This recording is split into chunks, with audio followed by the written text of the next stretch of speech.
ఆకులు కూడని పొద్దు తిరిగినాక రాలిపోతాయి, పొద్దు తిరిగినాక రాలిపోతాయి.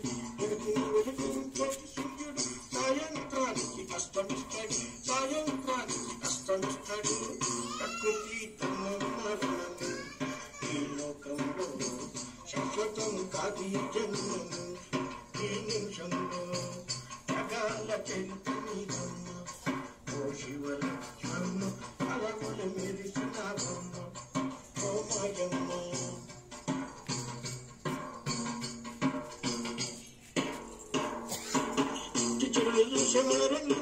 మరణం తరువాత బతికి ఉండాలి, మరణం తరువాత బతికి ఉండాలి.